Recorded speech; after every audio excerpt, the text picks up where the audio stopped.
Hi, welcome to Health and Wellness. I'm your host, Bria O'Brien, and with us is speech pathologist Jodi Schechtman and Melissa Graham. And here, they're going to be telling us all about autism. So ladies, what exactly is autism? Autism is actually defined as a primary pragmatic or social language deficit. However, it is definitely, it's a spectrum disorder, so it encompasses a wide range as far as functioning level of children and also adults at this point as well. So typically we do see difficulties in the area of social communication, but it could be very subtle difficulties, and then it could also have other aspects such as receptive and expressive language difficulties.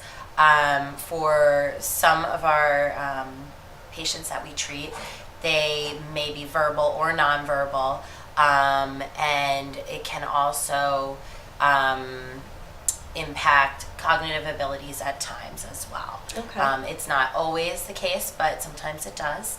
And we work with a variety of different children who have needs that kind of range along that entire spectrum. Okay. So how is it diagnosed, and what age do you typically diagnose a child? Early intervention is typically key for the diagnosis, and the reason for that, when I say early intervention, I say typically a child can be diagnosed at age 2 now. A developmental pediatrician is usually the one to actually form a diagnosis. However, when the child does come to a speech pathologist, we are usually the first ones who see that child because of the social communication difficulties paired with behavioral feeding as well as sensory difficulties. So because we are usually the first stop, the first place that the parent brings the child to, we are the ones who recognize some of the red signs that may indicate that the child would be on the spectrum, and in that case, we make appropriate referrals to either an otolaryngologist, which is an ENT, or an audiologist for hearing to rule that out, or a developmental pediatrician to form a diagnosis, or a gastrointestinal doctor because maybe the child's having a GI issue or maybe allergic to something. So we are usually the first point of reference, and we collaborate with the professionals, the other professionals, to make sure an appropriate referral is made so the child can get seen and receive the type of intervention that's needed. Okay. Is there a specific demographic that is more susceptible with autism than any other? Typically, children in the state of New Jersey, actually 1 in 54, have been diagnosed with autism, and that has increased. It was 1 in 68 in 2010. So now it's 1 in 54. New Jersey is a very high, or has a very high prevalence. So it's very common. It's very common.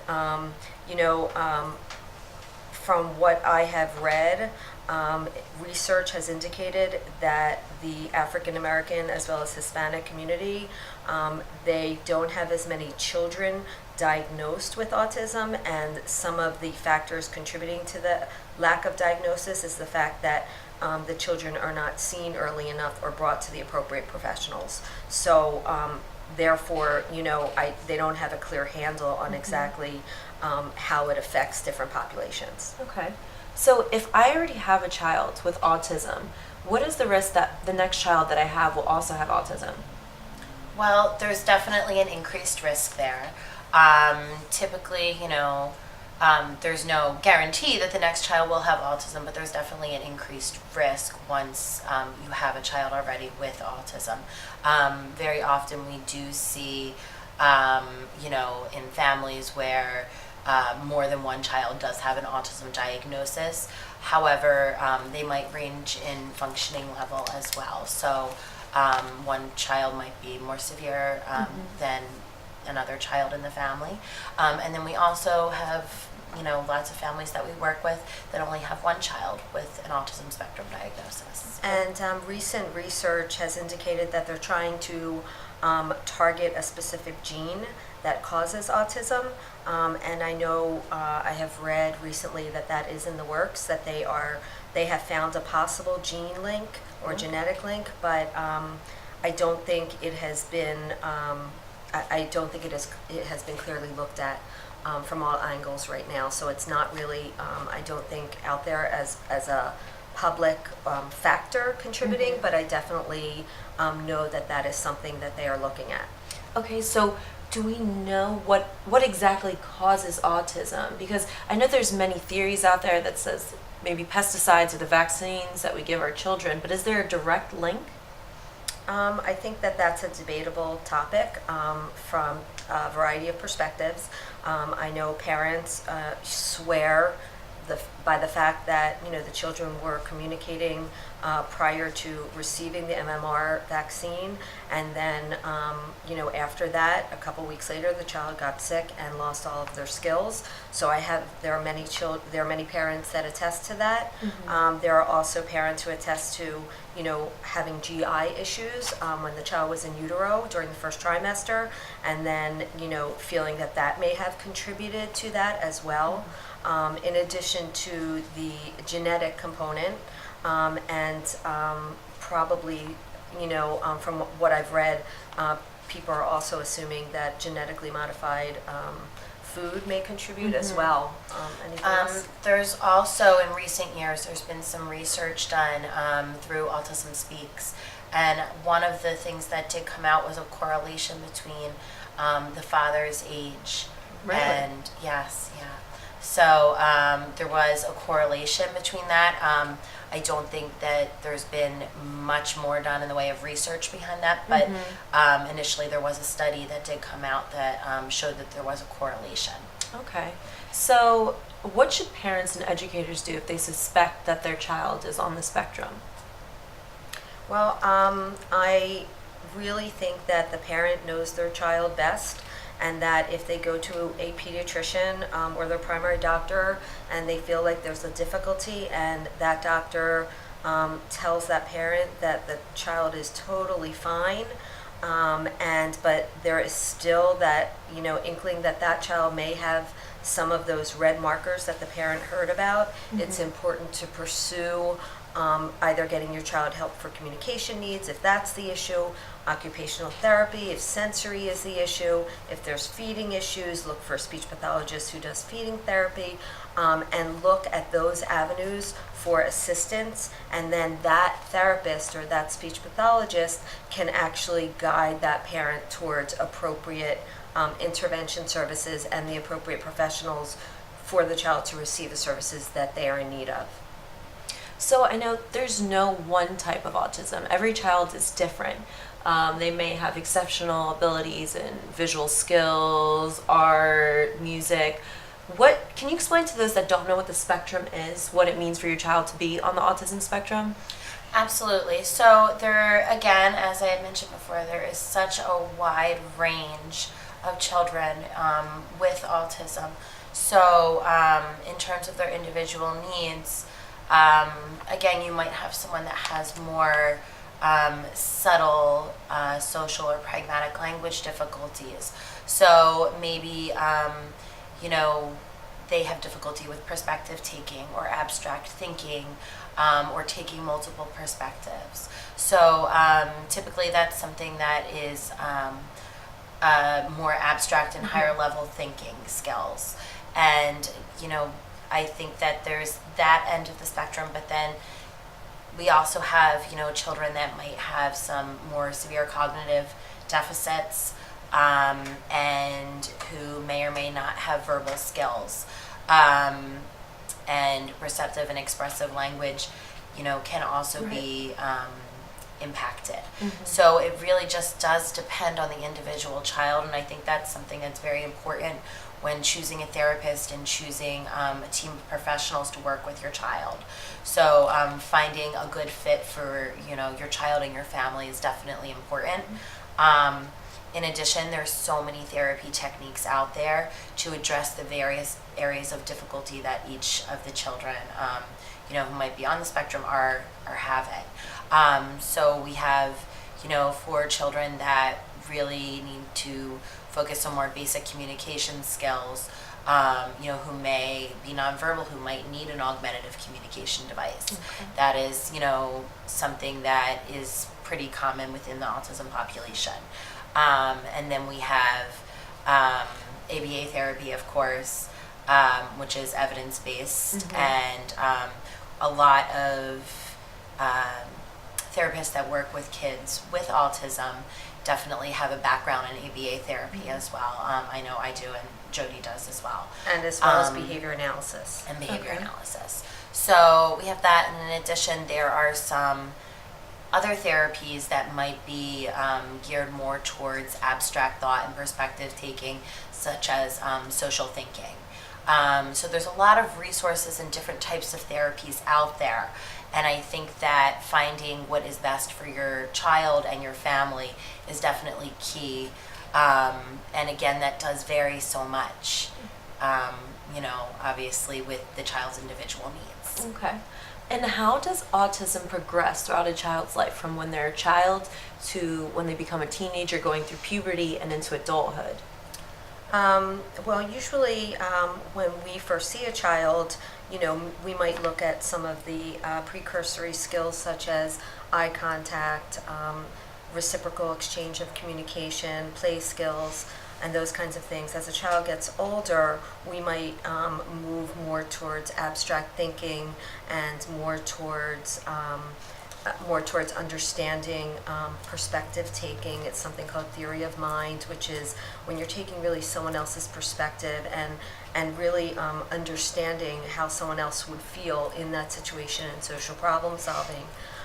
The gap between a child who may be academically high and the same child who may be socially unskilled significantly grows, which is why they continue to need therapy, because their circumstances tend to change. So our therapy techniques and therapy goals tend to change all the way into the middle school, high school level, in addition to the workforce. So, research shows that 90% of our communication is nonverbal, and nonverbal communication is a big social piece. So if you can't work with others and you can't be responsible and, have perspective taking and empathy and consider someone else's perspective, then you're going to get fired from your job. You're not going to want to, the other children are not going to want to keep you in their group. They are not going to want your input in a project. So the complications become more pronounced, and that child sometimes ends up gravitating inward and sometimes becomes angry and frustrated. Aggressive. Yes. So I definitely think that across the lifespan, and especially now as in the 90s, autism obviously became a more prevalent diagnosis, and that's when we started seeing more a higher incidence. So I think that at this point, a lot of the children that began to be diagnosed during that time frame are, getting into that young adult age frame, and it's something that it's not only becoming something that's just within the school setting, it's now in the community. Right. So, there's definitely a lot of programs and, different various groups out there that focus on community-based interventions so that they can actually treat out in the community and provide, families and young adults and children with the experience of being able to socially interact within their community and generalize some of the things that were maybe taught within a school setting or a more isolated setting previously. Okay. So what is the role of a speech pathologist when it comes to treating and diagnosing children? Well, basically, our role is to effectively look at the child's strengths and weaknesses and find a way to have that child communicate effectively with others in their environment. With that said, after we do that, we help the parents as well with navigating the child into different settings and communicate with other professionals, medically, academically, and also socially, other people to assist with having that child perform. Okay. What made you guys want to become speech pathologists? Do you guys have anyone in the family, a child with autism, or? So I actually have a sister that was born prematurely in the 1970s. So she doesn't have an autism diagnosis. However, she does have multiple disabilities, and she is functional within the community. She does live at home with my parents, but I think it was something that was kind of innate to me. She is older than me, and it's something that was just a part of my life growing up. So I think that helping others and being able to really address things from not only the perspective of a professional but also a family member has definitely been a motivating factor for me in working with kids with autism and their families, as well as all of my patients that I do work with. Okay. So. And if caught early enough, do you think, is there a way to possibly reverse autism in a way? In my opinion, autism is something you cannot outgrow. I do think that there are signs and symptoms that may decrease over time, and the child may present maybe as an ADD or an ADHD type of child.